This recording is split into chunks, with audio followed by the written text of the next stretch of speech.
Bueno, pues mi trabajo en la construcción de la Unión Europea. He puesto en primer lugar la bandera de la Unión Europea para ver los símbolos, como por ejemplo la estrella, que simbolizan la perfección, los 12 meses, como los 12 meses, los 12 apóstoles, las 12 horas, etc.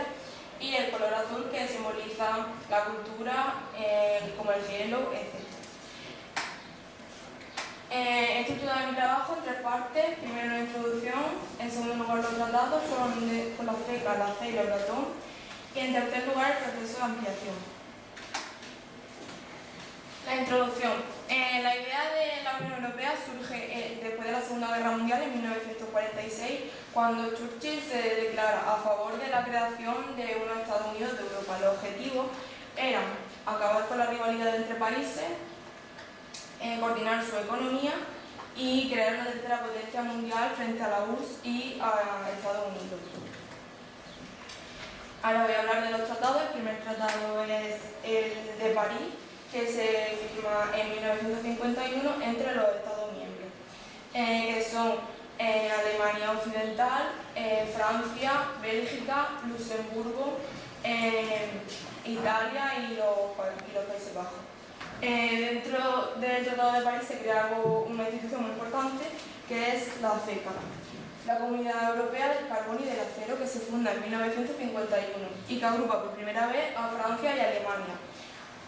Lo agrupa porque Alemania se sentía humillada tras la explotación de su zona más rica, como por ejemplo la cuenca del Ruhr, y entonces Francia le propone la idea de crear la CECA y Alemania lo acepta.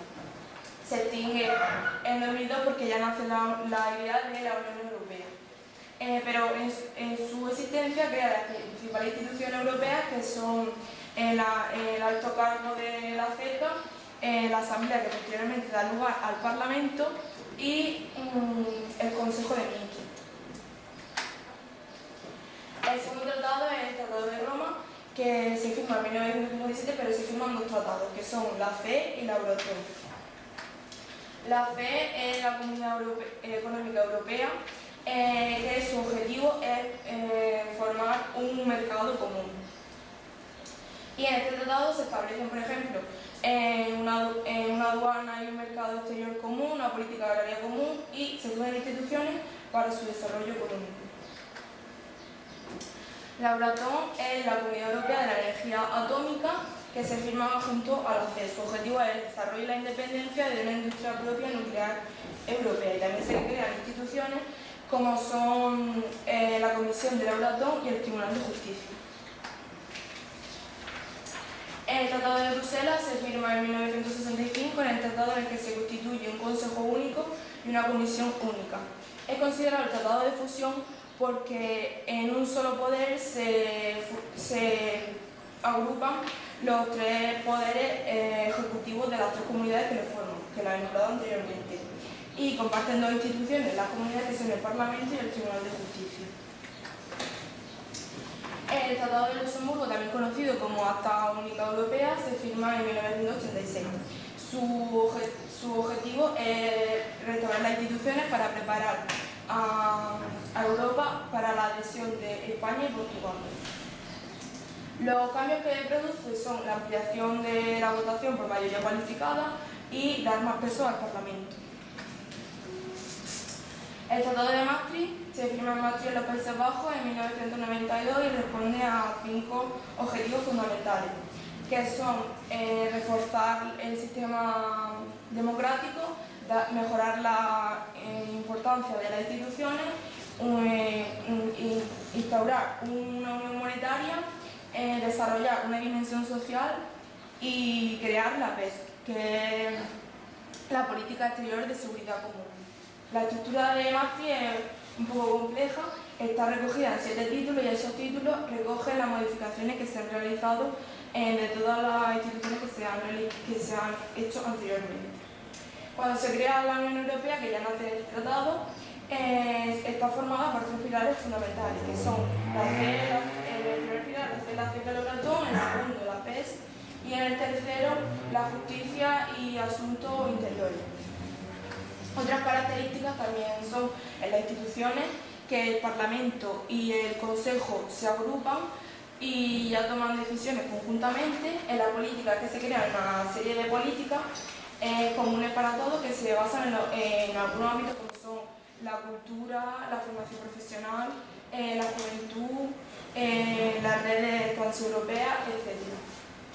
La unión monetaria nace la idea de una unión monetaria que se realiza en 3 etapas. En la primera etapa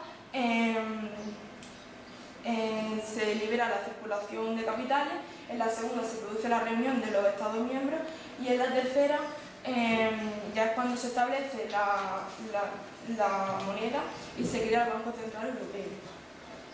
Hay algunos estados que no están de acuerdo con esta unión monetaria, como por ejemplo el primero que dijo que no, que fue Gran Bretaña, y luego le siguieron Dinamarca y Suecia.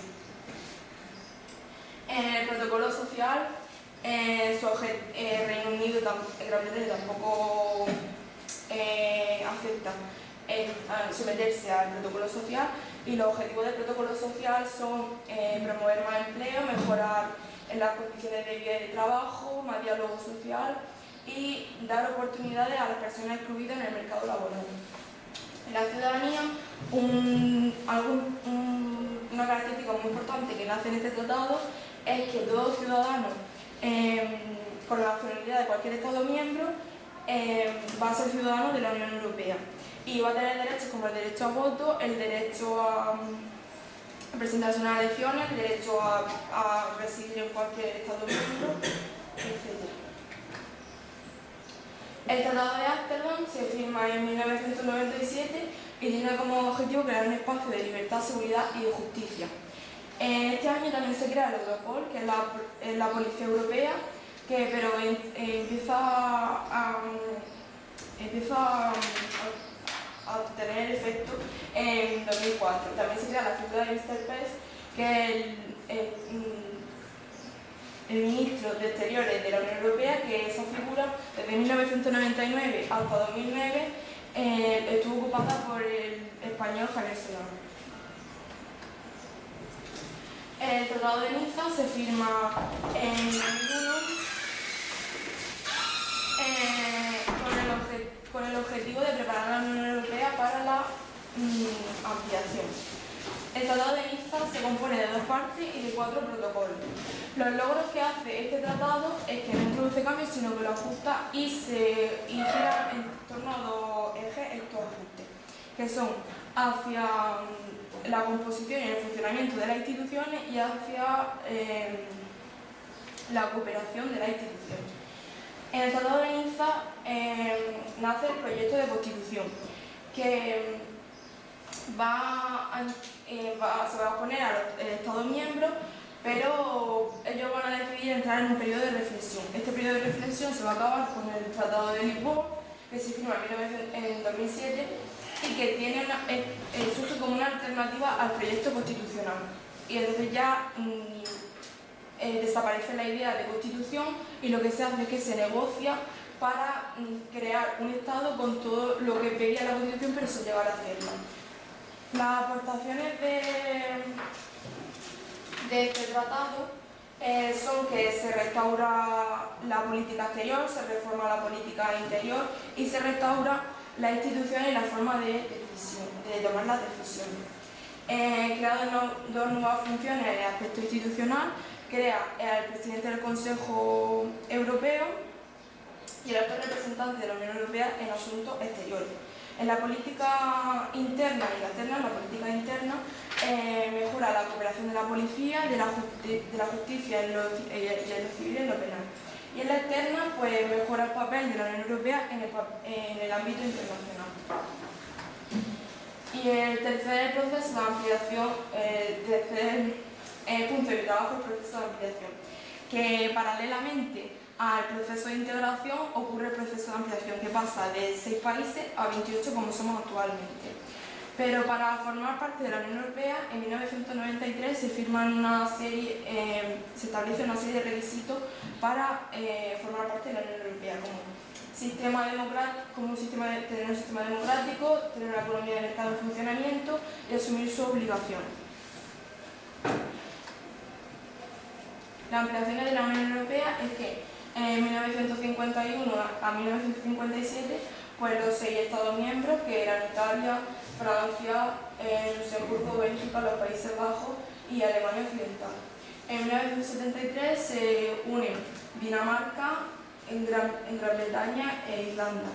En 1981 en el sur Grecia, en 1986 España y Portugal, en 1990 la otra parte de Alemania que había quedado dividida tras la Segunda Guerra Mundial, en 1995 en Suecia, Finlandia y Austria. En 2004 se produce la mayor ampliación de la historia, que es con Estonia, Letonia y Lituania, con 6 estados centrales como Polonia, Eslovenia, Eslovaquia, la República Checa y Hungría, y también las islas de Malta y Chipre. Y en 2007 Rumanía y Bulgaria. Y el 1 de julio de 2013 la última anexión, que era la de Croacia. El proceso de ampliación tuvo una serie de consecuencias como políticas que afectó positivamente sobre la paz y sobre la Guerra Fría, también sobre su papel en el ámbito internacional. Socioeconómica, creció la población, como actualmente que son unos 500 millones de europeos. Económica, afectó más negativamente porque había grandes diferencias entre la industria y la agricultura. Y culturales, afectó positivamente que hay 23 lenguas oficiales. Y medioambientales, en que se creó una legislación europea para disminuir los riesgos ecológicos. Y bueno, hasta aquí mi clase.